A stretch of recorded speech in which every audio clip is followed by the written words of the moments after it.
निवेश की दुनिया में हर कोई मुनाफे की उम्मीद करता है, लेकिन शेयर बाजार और म्यूचुअल फंड का सच यही है कि उतार चढ़ाव हमेशा साथ चलते हैं। कभी तेजी तो कभी गिरावट, और इसी सफर में कई बार निवेशकों को नुकसान भी उठाना पड़ता है। लेकिन यह घाटा हमेशा बुरा नहीं होता।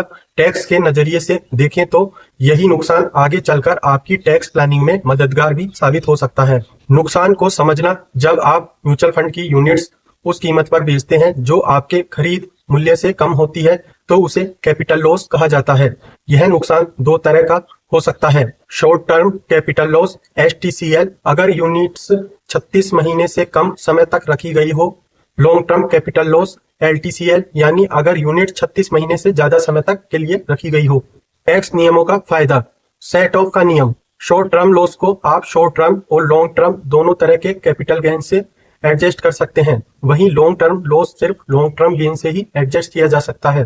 कैरी फॉरवर्ड का नियम: अगर किसी साल में आपके पास इतना गेन नहीं है कि नुकसान को एडजस्ट किया जा सके, तो आप इस घाटे को अगले 8 साल तक कैरी फॉरवर्ड कर सकते हैं। निवेशकों के लिए राहत: मान लीजिए किसी साल आपने इक्विटी फंड में 50,000 रुपए का नुकसान किया, लेकिन उसी साल डेट फंड से 70,000 रुपए का लॉन्ग टर्म गेन हुआ, तो ऐसे में आप नुकसान को गेन से एडजस्ट कर सकते हैं और टैक्स सिर्फ 20,000 रुपए के गेन पर ही लगेगा।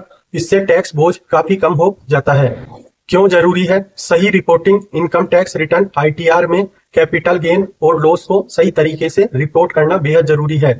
अगर आप नुकसान को रिपोर्ट नहीं करते, तो न तो आप उसे सेट ऑफ कर पाएंगे और न ही कैरी फॉरवर्ड, यानी टैक्स बचाने का यह मौका हाथ से निकल जाएगा। निवेशकों के लिए सबक: म्यूचुअल फंड में घाटा देखकर घबराने की जरूरत नहीं है। यह नुकसान आपकी टैक्स प्लानिंग का हिस्सा बन सकता है। सही जानकारी और नियमों की समझ से आप न सिर्फ टैक्स बचा सकते हैं, बल्कि निवेश को और भी स्मार्ट बना सकते हैं। म्यूचुअल फंड में नुकसान को सही तरीके से संभालना निवेशकों के लिए एक रणनीतिक कदम होता है। यह घाटा भविष्य में टैक्स बचाने का हथियार बन सकता है, बशर्ते आप इसे समय पर और सही तरीके से रिपोर्ट करें।